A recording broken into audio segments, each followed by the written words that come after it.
नमस्कार बंधुगण। आज हूँ 17 मार्च 2025 सोमवार और आज मुझे नहीं आसी देश विदेशर किसी गुरुत्वपूर्ण खबर।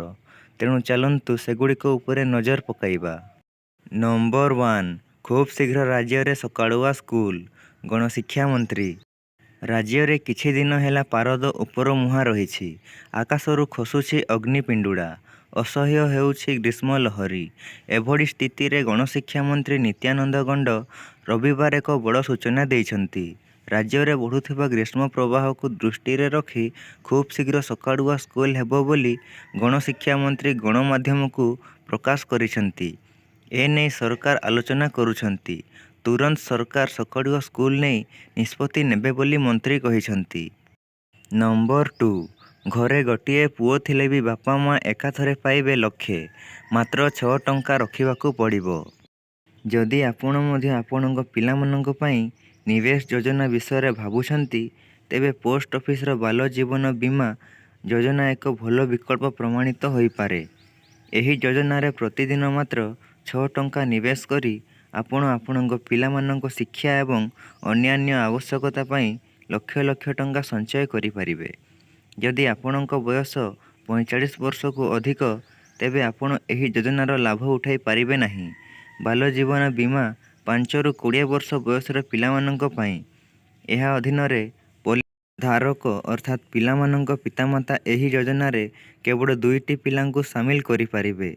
जदि गोटिए पुओ झियो किंबा 2टी पुओ 2टी झियो थिले मध्य एही योजनार लाभ पाई पारिबे। नंबर 3, इराक रे बीएलए मुख्य को गुड़ी करी हत्या। पाकिस्तान रो बलूचिस्तान रो एक निर्जन अंचल बोलान रे जाफर एक्सप्रेस को अपहरण करी बालूच लिबरेशन आर्मी बीएलए सारा विश्व को चकित कर देइथिला। एही ट्रेन रे प्राय 440 जन यात्री थिले। ट्रेन टी बेलूचिस्तान रो क्वेटारू पेशावर को यात्रा करुथिबा समय रे अपहरण करा जाइथिला। एही समय रे बालूच लिबरेशन आर्मी को एक बड़ झटका लागिछि। बेलूचिस्तान लिबरेशन आर्मी मुख्य बशीर जेबों को इराक रे हत्या करा जाइछि। बड़ कथा जे 2 दिन पूर्वरु बशीर जेबो आशंका करी कहिथिले जे केही तांकु सेठारे हत्या करिवे। से जेउ स्थान रे लुचि रहिथिले ठीक सही स्थान रे तांकु गुड़ी करा जाइथिला। नंबर 4, तेजप्रतापंको आदेश रे यूनिफॉर्म पिंधि नाचिले अंगरक्षी, बढ़िला विवाद। पाटना स्थित वरिष्ठ आरक्षी अधीक्षकों कार्यालय पक्षरु एक प्रेस विज्ञप्ति रे कुहा जाइछि जे विधायक तेजप्रताप यादवों निर्देश क्रमे अंगरक्षी दीपक कुमार यूनिफॉर्म पिंधि नृत्य करिथिबा नजर को आसिबा परे अंगरक्षी कनेस्टेबल दीपक कुमार को हटाई तांको स्थान रे अन्य जणे कनेस्टेबल को अंगरक्षी भावे नियोजित करने निर्देश दिया जाइछि। भिडियोटी शीघ्र ऑनलाइन रे भाइराल होइथिला। विभिन्न महलरू समालोचनार शिकार होइछि। शुक्रवार दलीय समर्थकों सह होली पालन करुथिबा समय रे आरजेडी नेता कनेस्टेबल को एक गीत रे नाचिबाकू निर्देश देइथिले एवं चेतावनी देइथिले जे जदि से मना करंती तेबे तांकू निलंबित कराजिबो। एतिकिरे कनेस्टेबल जणक तांको कथा मानिगले। दलीय कर्मी मध्य किछि समय पाई नाचिले। एही घटना एक वीडियो जहाँ इंटरनेट रे व्यापक भाव में शेयर करा जाउछि एक बड़ विवाद सृष्टि करिथिला। अन्य राजनीतिक दल माने आरजेडी को टार्गेट करिबा आरंभ करिथिले। तेजप्रताप मध्य एही घटना को नहीं प्रतिक्रिया रखिछन्ति। बीजेपी और आरएसएस होली पूर्व को घृणार एक नुआ रंग देइछन्ति बोली से कहिछन्ति। नंबर 5, मार्च 31 पर आउ धान नेबेनी सरकार। मार्च 31 धान किणा पाई शेष तारीख। मार्च 31 पर आउ धान नेबे नाही सरकार। धान किणा डेडलाइन बताई किछि एपरि सूचना देइछन्ति खाद्य एवं जोगाण मंत्री कृष्णचंद्र पात्र। मंत्री कहिछन्ति मार्च 31 पर मंडीरू आउ धान किणा हेबो नाही। धान किणा पाई मार्च 31 को ही डेडलाइन धार्य करिछन्ति सरकार। एहा परे आउ मंडीरू धान नेबे नाही सरकार। वर्तमान सुधा 71,50,000 मेट्रिक टन धान किणा सारिलाणी। 76 लाख मेट्रिक टन धान किणिबाकू लक्ष्य रहिछि बोली मंत्री कहिछन्ति। रबी सीजन पाई योजना चलिछि। एहा खूब शीघ्र आरंभ हेबो। टार्गेट रे 90% धान संग्रह होई सारिलाणी बोली मंत्री सूचना देइछन्ति। नंबर 6, पाकिस्तान सेना गाड़ी उपर भयंकर आक्रमण, 90 जवानों मृत्यु। ପାକିସ୍ତାନର ବଲୋଚିସ୍ତାନ ପ୍ରଦେଶରେ ରବିବାର ସେନା ଗାଡ଼ି ଉପରେ ଭୟଙ୍କର ଆକ୍ରମଣ ହୋଇଛି। ପାକ୍ ସେନାର କିଛି ବସ୍ରେ ଯବାନମାନେ ନୌଶକି ଅଞ୍ଚଳ ଦେଇ କ୍ୱେଟା ତାପ୍ତାନ ଯାଉଥିଲେ। ଏହି ସମୟରେ ହଠାତ୍ ଆଇଇଡି ଭର୍ତ୍ତି ଏକ ଗାଡ଼ି ପାକ୍ ସେନାର ଗୋଟିଏ ବସ୍କୁ ଧକ୍କା ଦେଇଥିଲା, ଯାହାଫଳରେ ସେଠାରେ ପ୍ରଚଣ୍ଡ ବିସ୍ଫୋରଣ ଘଟିଥିଲା। ଏଥିରେ ପ୍ରାୟ 90 ଯବାନଙ୍କ ମୃତ୍ୟୁ ଘଟିଥିବା ବିଏଲ୍ଏ ଦାବି କରିଛି। ଅନ୍ୟପଟେ ବିସ୍ଫୋରଣରେ ମାତ୍ର 7 ଜଣ ଯବାନଙ୍କ ମୃତ୍ୟୁ ହୋଇଥିବା ପାକ୍ ସେନା ପକ୍ଷରୁ କୁହାଯାଇଛି। ଅନ୍ୟ 10 ଜଣ ଯବାନ ଗୁରୁତର ଆହତ ହୋଇଥିବା ସୂଚନା ମିଳିଛି। ଏହି ଆକ୍ରମଣ ପାଇଁ ବିଲୋଚ୍ ଲିବରେସନ୍ ଆର୍ମି BLA-ର ଫିଦାଇ ୟୁନିଟ୍ ନିଜକୁ ଦାୟୀ କରିଛି। ନମ୍ବର 7 ଭୁବନେଶ୍ୱରରେ ହୋଲିରେ ହତ୍ୟା ଘଟଣା, ଧରାପଡ଼ିଲେ 6 ଅଭିଯୁକ୍ତ। ରାଜଧାନୀ ଭୁବନେଶ୍ୱରରେ ହୋଲି ଦିନ 2ଟି ହତ୍ୟା ଘଟଣା ଘଟିଥିଲା। ଏହି 2ଟି ହତ୍ୟା ଘଟଣାରେ ପୋଲିସ ହାତରେ 6 ଜଣ ଧରାପଡ଼ିଛନ୍ତି। ସେମାନଙ୍କ ମଧ୍ୟରେ ଜଣେ ନାବାଳକ ରହିଛି।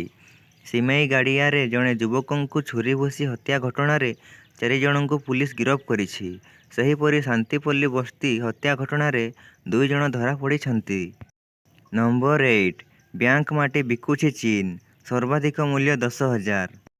ଚୀନର ଅନଲାଇନ୍ ଦୋକାନଗୁଡ଼ିକରେ ବ୍ୟାଙ୍କର ମାଟି ବିକ୍ରି କରାଯାଉଛି, କାରଣ ଏହା ଧନ ଏବଂ ସୌଭାଗ୍ୟ ଆଣିପାରେ ବୋଲି ଦାବି କରାଯାଉଛି। ଏହାର ମୂଲ୍ୟ ପ୍ରତି ସେୟାର 888 ୟୁଆନ୍, ଭାରତ ମୁଦ୍ରାରେ ଯାହାର ଦାମ ରହିଛି 10,000 ଟଙ୍କା। ଏହି ଉତ୍ପାଦଗୁଡ଼ିକ ବ୍ୟାଙ୍କର ଲବିରେ ଥିବା କୁଣ୍ଡର ଗଛ କିମ୍ବା ରାସ୍ତା ମାଟିରୁ ସଂଗ୍ରହ କରାଯାଉଥିବା ଜଣାପଡ଼ିଛି। କିଛି ବିକ୍ରେତା ଏହା ଧନସମ୍ପତ୍ତି ବଢ଼ାଇବାରେ 99% ସଫଳତା ହାସଲ କରୁଥିବା ଦାବି କରୁଛନ୍ତି। ଲୋକମାନେ ଏହାକୁ ଟଙ୍କା ଦେଇ କିଣୁଛନ୍ତି ଏବଂ ଏହା କାମ କରୁଛି ବୋଲି ମଧ୍ୟ ଦାବି କରାଯାଉଛି। ନମ୍ବର 9 RSS ମୋତେ ଜୀବନର ଉଦ୍ଦେଶ୍ୟ ଦେଇଛି, ପ୍ରଧାନମନ୍ତ୍ରୀ। ଆମେରିକୀୟ ପଡକାଷ୍ଟର ଲେକ୍ସ ଫ୍ରିଡମାନ୍ସ ଦେଇଥିବା ସାକ୍ଷାତକାରରେ RSSର କଥା କହିଛନ୍ତି ପ୍ରଧାନମନ୍ତ୍ରୀ ନରେନ୍ଦ୍ର ମୋଦି।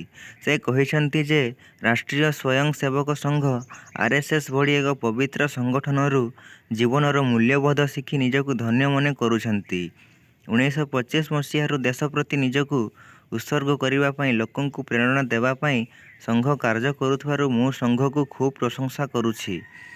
ରବିବାର ପ୍ରକାଶିତ ଲେକ୍ସ ଫ୍ରିଡମ୍ୟାନ୍ଙ୍କ ସହିତ ଏକ ପଡକାଷ୍ଟରେ ପ୍ରଧାନମନ୍ତ୍ରୀ ମୋଦି କହିଛନ୍ତି ଯେ RSS ତାଙ୍କୁ ତାଙ୍କ ଜୀବନର ଉଦ୍ଦେଶ୍ୟ ଦେଇଛି।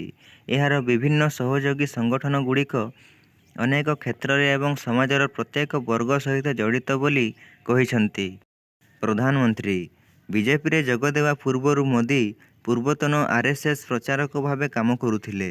ଯୁବାବସ୍ଥାରେ ହିନ୍ଦୁତ୍ୱର ଏହି ସଂଗଠନ ପ୍ରତି ସେ ଆକର୍ଷିତ ହୋଇଥିଲେ। 8 ପେ କମିଶନ 186% ବଢ଼ିବ ଦରମା, 18,000 ଟଙ୍କା ହେବ 51,000।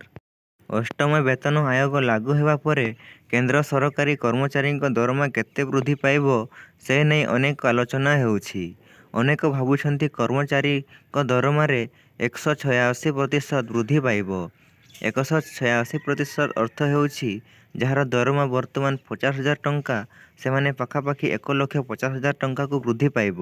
କିନ୍ତୁ ପ୍ରକୃତରେ କେନ୍ଦ୍ରୀୟ କର୍ମଚାରୀଙ୍କ ଦରମା କେତେ ପ୍ରତିଶତ ବୃଦ୍ଧି ପାଇବ ତାହା ଫିଟମେଣ୍ଟ ଫ୍ୟାକ୍ଟର ଆଧାରରେ ହିଁ ବୃଦ୍ଧି ପାଇବ।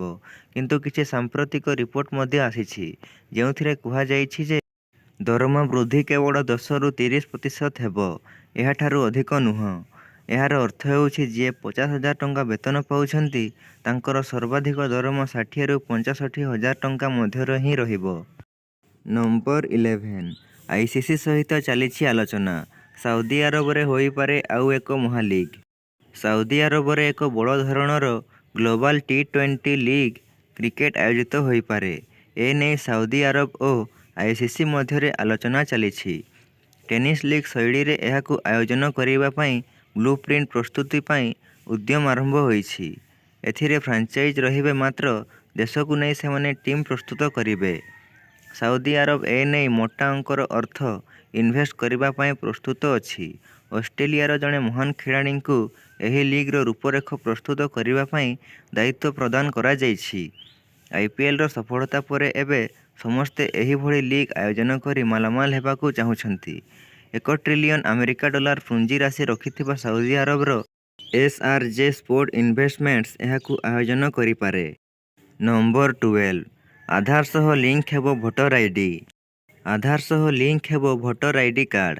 ମୁଖ୍ୟ ନିର୍ବାଚନ କମିଶନର ଜ୍ଞାନେଶ କୁମାର ମାର୍ଚ୍ଚ 18ରେ ଗୃହ ସଚିବ, ଆଇନ ସଚିବ ଏବଂ ଆଧାର କାର୍ଡ଼ ଜାରି କରୁଥିବା ସଂସ୍ଥା ଭାରତୀୟ ସ୍ୱତନ୍ତ୍ର ପରିଚୟ ପ୍ରାଧିକରଣ UIDAIର ସିଇଓଙ୍କୁ ଭେଟିବେ। ଏହି ବୈଠକରେ ଆଧାର କାର୍ଡ଼ ଏବଂ ଭୋଟର ପରିଚୟ ପତ୍ରକୁ ଲିଙ୍କ କରିବା ଉପରେ ଆଲୋଚନା ହେବ। ନମ୍ବର 13 ବଡ଼ ଯୁଦ୍ଧ ଘୋଷଣା କଲେ ଟ୍ରମ୍ପ। ଏୟାର ଷ୍ଟ୍ରାଇକ୍ରେ 19 ଜଣ ମୃତ। ଆମେରିକା ରାଷ୍ଟ୍ରପତି ଡୋନାଲ୍ଡ ଟ୍ରମ୍ପ ରେଡ୍ ସି ଜାହାଜ ଉପରେ ଆକ୍ରମଣର ପ୍ରତିଶୋଧ ନେବା ପାଇଁ ୟେମେନ୍ର ଇରାନ ସମର୍ଥିତ ହୁଥି ବିଦ୍ରୋହୀଙ୍କ ବିରୋଧରେ ଏକ ବିଶାଳ ସାମରିକ ଅଭିଯାନ ଆରମ୍ଭ କରିଛନ୍ତି, ଯେଉଁଥିରେ ଅତି କମ୍ରେ 19 ଜଣ ଲୋକ ପ୍ରାଣ ହରାଇଛନ୍ତି। ଟ୍ରମ୍ପ ଚେତାବନୀ ଦେଇଛନ୍ତି ଯେ ଯଦି ହୁଥି ବିଦ୍ରୋହୀମାନେ ଆକ୍ରମଣ ଜାରି ରଖନ୍ତି ତେବେ ସେମାନଙ୍କ ପରିସ୍ଥିତି ନର୍କଠାରୁ ମଧ୍ୟ ଖରାପ ହୋଇଯିବ। ସେ ଇରାନକୁ ତୁରନ୍ତ ହୁଥିମାନଙ୍କୁ ସମର୍ଥନ ବନ୍ଦ କରିବାକୁ ଚେତାବନୀ ମଧ୍ୟ ଦେଇଛନ୍ତି। ଟ୍ରମ୍ପ ସ୍ପଷ୍ଟ କରିଦେଇଛନ୍ତି, ଯଦି ଇରାନ ଆମେରିକାକୁ ଧମକ ଦିଏ ତେବେ ଆମେରିକା କୌଣସି ପ୍ରକାର ନରମ ସ୍ୱଭାବ ଦେଖାଇବ ନାହିଁ। ନମ୍ବର 14 ତାଇୱାନ ସୀମାରେ ଚୀନର ଏକ ଯୁଦ୍ଧ ବିମାନ ଦୁର୍ଘଟଣାଗ୍ରସ୍ତ। ତାଇୱାନ ସୀମା ନିକଟରେ ଚୀନର ଏକ ଯୁଦ୍ଧ ବିମାନ ଦୁର୍ଘଟଣାଗ୍ରସ୍ତ ହୋଇଛି। ଏହି ଦୁର୍ଘଟଣାରେ ପାଇଲଟଙ୍କ ଜୀବନ ସୁରକ୍ଷିତ ଥିବା ସୂଚନା ମିଳିଛି। କୁହାଯାଉଛି ଯେ ଏହି ବିମାନଟି ଏକ ତାଲିମ ଉଡ଼ାଣ ସମୟରେ ଦୁର୍ଘଟଣାଗ୍ରସ୍ତ ହୋଇଥିଲା। ତଥାପି ପାଇଲଟ ପାରାଚ୍ୟୁଟ ସାହାଯ୍ୟରେ ସୁରକ୍ଷିତ ଭାବରେ ଖସି ପଡ଼ାଇବାରେ ସଫଳ ହୋଇଥିଲେ। ଚୀନର ସରକାରୀ ଗଣମାଧ୍ୟମ ଏହି ସୂଚନା ଦେଇଛି। ଚୀନର ଦକ୍ଷିଣ ଦ୍ୱୀପ ପ୍ରଦେଶ ହାଇନାନର ଏକ ସହର ନିକଟରେ ଏହି ଦୁର୍ଘଟଣା ଘଟିଛି, ଯେଉଁଠାରେ ଅନେକ ବାୟୁସେନା ଏବଂ ନୌସେନା ଘାଟି, ରାଡାର ଷ୍ଟେସନ ଏବଂ ଅନ୍ୟାନ୍ୟ ସାମରିକ ଭିତ୍ତିଭୂମି ଅବସ୍ଥିତ। ନମ୍ବର 15 ମହାରାଣା ପ୍ରତାପଙ୍କ ବଂଶଜ ଅରବିନ୍ଦ ସିଂ ମେବାରଙ୍କ ପରଲୋକ। ମହାରାଣା ପ୍ରତାପଙ୍କ ବଂଶଜ ତଥା ଉଦୟପୁର ରାଜପରିବାରର ସଦସ୍ୟ ଅରବିନ୍ଦ ସିଂ ମେବାରଙ୍କ ରବିବାର ପରଲୋକ ହୋଇଛି। ସେ ଦୀର୍ଘ ସମୟରୁ ଅସୁସ୍ଥ ଥିଲେ। ରବିବାର ସକାଳେ ଶେଷ ନିଶ୍ୱାସ ତ୍ୟାଗ କରିଛନ୍ତି। ଅରବିନ୍ଦ ସିଂଙ୍କ ପରଲୋକ ଖବର ପ୍ରସାରିତ ହେବା ପରେ ସମ୍ପୂର୍ଣ୍ଣ ମେବାର ରାଜ୍ୟରେ ଶୋକର ଲହର ଖେଳିଯାଇଛି। ଅରବିନ୍ଦ ସିଂଙ୍କ ଅନ୍ତ୍ୟେଷ୍ଟି ସୋମବାର ଅନୁଷ୍ଠିତ ହେବ। ଏହା ପୂର୍ବରୁ ରାଜପରିବାରରେ କେତେକ ପରମ୍ପରା ନିର୍ବାହ କରାଯିବ। ନମ୍ବର 16 ଖେଳାଳିଙ୍କ ପରିବାର ଲାଗି BCCIର କଡ଼ା ନିୟମ, ଅସନ୍ତୋଷ ପ୍ରକାଶ କଲେ କୋହଲି। ଭାରତୀୟ ଟିମ୍ର ଷ୍ଟାର ବ୍ୟାଟର ବିରାଟ କୋହଲି BCCIର ନିୟମ ଉପରେ ନିଜର ଅସନ୍ତୋଷ ପ୍ରକାଶ କରିଛନ୍ତି। ଖେଳାଳିମାନଙ୍କ ସହ ସେମାନଙ୍କ ପରିବାର ସଦସ୍ୟ ଯାତ୍ରା କରିବା ଉପରେ BCCI ପ୍ରତିବନ୍ଧକ ଲଗାଇଛି। ଭାରତୀୟ ଦଳ 2024-25ରେ ବର୍ଡର ଗାଭାସ୍କର ଟ୍ରଫିରେ ପରାସ୍ତ ହେବା ପରେ ଏହି ନିଷ୍ପତ୍ତି ନିଆଯାଇଥିଲା। ନିର୍ଦ୍ଦେଶନାମାରେ ଉଲ୍ଲେଖ ଥିଲା ଯେ ଖେଳାଳିଙ୍କ ପିଲାମାନେ ଏବଂ ପତ୍ନୀ 45 ଦିନରୁ ଅଧିକ ସମୟ ଧରି ହେବାକୁ ଥିବା ଖେଳର 2 ସପ୍ତାହ ପରେ ହିଁ ଯୋଗ ଦେଇପାରିବେ। ଏହାଠୁ କମ୍ ଅବଧିର ଗସ୍ତ ଲାଗି ପରିବାରକୁ 1 ସପ୍ତାହ ପର୍ଯ୍ୟନ୍ତ ରହିବାକୁ ଅନୁମତି ଦିଆଯିବ। ଏହାକୁ ନେଇ ବିରାଟ କୋହଲି କହିଛନ୍ତି ଯେ ନିୟମ ପରିବର୍ତ୍ତନ କରାଯିବା ଉଚିତ ଏବଂ ଖେଳାଳିମାନେ ସେମାନଙ୍କ ପରିବାର ସହିତ ରହିବା ଦରକାର। Kohli RCB innovational lab Indian Sports Summit ସମୟରେ କହିଛନ୍ତି, ଲୋକମାନଙ୍କୁ ବୁଝାଇବା ବହୁତ କଷ୍ଟକର ଯେ ଯେତେବେଳେ ତୁମ ସହିତ କିଛି ଖରାପ ହୁଏ ସେତେବେଳେ ତୁମର ପରିବାର ପାଖକୁ ଫେରି ଆସିବା କେତେ ଜରୁରୀ। ମୁଁ ଭାବୁନାହିଁ ଯେ ଲୋକମାନେ ଏହାର ମୂଲ୍ୟ ବୁଝିପାରୁଛନ୍ତି। ମୁଁ ଏଥିପାଇଁ ବହୁତ ନିରାଶ ଅନୁଭବ କରୁଛି। ନମ୍ବର 17 ଯୁବପିଢ଼ିଙ୍କ ଇଣ୍ଟରନେଟ୍ ବ୍ୟବହାର ଉପରେ ଲାଗିବ ରୋକ, ସୋସିଆଲ ମିଡିଆ ସମୟ ନିର୍ଦ୍ଧାରିତ କରିବେ ସରକାର। ଚୀନରେ ଯୁବପିଢ଼ିଙ୍କ ଦ୍ୱାରା ବୃଦ୍ଧି ପାଉଥିବା ଇଣ୍ଟରନେଟ୍ ଏବଂ ସୋସିଆଲ ମିଡିଆ ବ୍ୟବହାର ସମ୍ପର୍କରେ ସରକାର କଠୋର ପଦକ୍ଷେପ ନେବାକୁ ପ୍ରସ୍ତୁତ ହେଉଛନ୍ତି। ଚୀନ ଅଧିକାରୀମାନେ ବିଶ୍ୱାସ କରନ୍ତି ଯେ ଅତ୍ୟଧିକ ସ୍କ୍ରିନ୍ ସମୟ ପିଲାମାନଙ୍କ ଶାରୀରିକ ସ୍ୱାସ୍ଥ୍ୟ ଏବଂ ପାଠପଢ଼ାକୁ ପ୍ରଭାବିତ କରୁଛି। ଚୀନର ସଦ୍ୟ ସମାପ୍ତ ବାର୍ଷିକ ରାଜନୈତିକ ବୈଠକରେ ପୂର୍ବତନ ବାସ୍କେଟବଲ ତାରକା ୟାଓ ମିଙ୍ଗ ପ୍ରତି ସେମିଷ୍ଟାରରେ ଗୋଟିଏ ଦିନ ପାଇଁ ସମସ୍ତ ଇଲେକ୍ଟ୍ରୋନିକ୍ ଉପକରଣ ବନ୍ଦ କରିବା ଏବଂ ପିଲାମାନଙ୍କୁ ବାହାରେ ଖେଳିବାକୁ ଉତ୍ସାହିତ କରିବା ପାଇଁ ଏକ ପ୍ରସ୍ତାବ ରଖିଥିଲେ। ଏହା ସହିତ ଅନଲାଇନ୍ ଗେମିଂ ଉପରେ କଠୋର କଟକଣା ଲାଗୁ କରିବା ଏବଂ କ୍ଷତିକାରକ ଅନଲାଇନ୍ ବିଷୟବସ୍ତୁ ଉପରେ ନିୟନ୍ତ୍ରଣ ବୃଦ୍ଧି କରିବାକୁ ପରାମର୍ଶ ଦିଆଯାଇଥିଲା। ନମ୍ବର 18 ବେଙ୍ଗାଲୁରୁ ଏୟାରପୋର୍ଟରେ ବିପୁଳ ପରିମାଣରେ ନିଶା ସାମଗ୍ରୀ ଜବତ, 2 ନାଇଜେରିଆ ମହିଳା ଗିରଫ। କର୍ଣ୍ଣାଟକରେ ସବୁଠୁ ଅଧିକ ଡ୍ରଗ୍ସ ଜବତ ମାମଲାରେ ପୁଲିସ 2 ଜଣ ନାଇଜେରିଆ ମହିଳାଙ୍କୁ ଗିରଫ କରିଛି। ବେଙ୍ଗାଲୁରୁ ଏୟାରପୋର୍ଟରେ ଏହି ମହିଳା ଦୁହିଁଙ୍କ ବ୍ୟାଗ୍ରୁ 37 କେଜିରୁ ଅଧିକ MDMA ସିନ୍ଥେଟିକ୍ ଡ୍ରଗ୍ସ ଜବତ ହୋଇଛି, ଯାହାର ଅନ୍ତର୍ଜାତୀୟ ବଜାର ମୂଲ୍ୟ ପାଖାପାଖି 75 କୋଟି ଟଙ୍କା ଆକଳନ କରାଯାଉଛି। ଏହି ମାମଲା ଦେଶରେ ପୂରା ଡ୍ରଗ୍ସ ତସ୍କରୀ ନେଟୱାର୍କର ମୁଖା ଖୋଲି ଦେଇଛି। ଗିରଫ ମହିଳା ଦୁହିଁଙ୍କୁ ବାମ୍ବା ଫାଣ୍ଟା 31 ଓ ଅବିଗ୍ୟାଲ ଏଡୋନିସ୍ 30 ରୂପେ ଚିହ୍ନଟ କରାଯାଇଛି। ମହିଳା ଦୁଇଜଣ ବିମାନରେ ଦିଲ୍ଲୀରୁ ବେଙ୍ଗାଲୁରୁ ପହଞ୍ଚିଥିଲେ। ପୋଲିସ ସେମାନଙ୍କ ତଲାସି ନେବାବେଳେ ଟ୍ରଲି ବ୍ୟାଗରୁ ବିପୁଳ ପରିମାଣର ଡ୍ରଗ୍ସ ବାହାରିଥିଲା। ଏହାଛଡ଼ା ପୋଲିସ ସେମାନଙ୍କ ନିକଟରୁ 4ଟି ମୋବାଇଲ ଫୋନ, ପାସପୋର୍ଟ ଓ ନଗଦ 18,000 ଟଙ୍କା ଜବତ କରିଛି। ପୋଲିସ ଯାଞ୍ଚରୁ ମହିଳାମାନେ ଦିଲ୍ଲୀରେ ରହୁଥିବା ଓ ସେମାନେ ଗତ 2 ବର୍ଷ ହେଲା ଭାରତରେ ଡ୍ରଗ୍ସ ତସ୍କରୀ କରୁଥିବା ଜାଣିବାକୁ ପାଇଛି। ନମ୍ବର 19 ନ୍ୟୁଜିଲାଣ୍ଡ ବିପକ୍ଷରେ ପାକିସ୍ତାନର ଲଜ୍ଜାଜନକ ପରାଜୟ। ନ୍ୟୁଜିଲାଣ୍ଡ ବିପକ୍ଷ ପ୍ରଥମ ଟି-20 ମ୍ୟାଚରେ ପାକିସ୍ତାନକୁ ଲଜ୍ଜାଜନକ ପରାଜୟର ସାମ୍ନା କରିବାକୁ ପଡ଼ିଛି। ପ୍ରଥମେ ବ୍ୟାଟିଂ କରୁଥିବା ପାକିସ୍ତାନ ଦଳ ମାତ୍ର 91 ରନରେ ଅଟକି ଯାଇଥିଲା।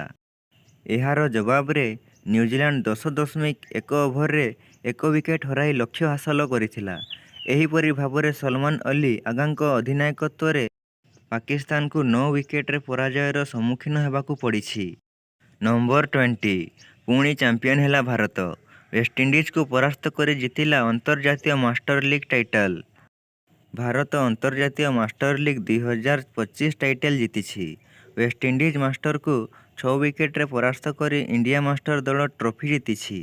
ଏହି ଟାଇଟଲ ମୁକାବିଲାରେ ୱେଷ୍ଟଇଣ୍ଡିଜ ପ୍ରଥମେ ଖେଳି 148 ରନ୍ ସ୍କୋର କରିଥିଲା। ଏହାର ଜବାବରେ ଭାରତ ସହଜରେ ଏହି ଲକ୍ଷ୍ୟ ହାସଲ କରିଥିଲା। ଭାରତର ବିଜୟର ସବୁଠାରୁ ବଡ଼ ହିରୋ ଅମ୍ବାତି ରାୟୁଡୁ ଥିଲେ, ଯିଏ 50 ବଲରେ 74 ରନର ଏକ ମ୍ୟାଚ୍ ବିଜୟୀ ଇନିଂସ ଖେଳିଥିଲେ। ସଚିନ ତେନ୍ଦୁଲକର ମଧ୍ୟ ଯୁବ ଖେଳାଳିଙ୍କ ପରି 18ଟି ବଲରେ ଦର୍ଶନୀୟ ସଟ୍ ଖେଳି 25 ରନ୍ ସଂଗ୍ରହ କରିଥିଲେ।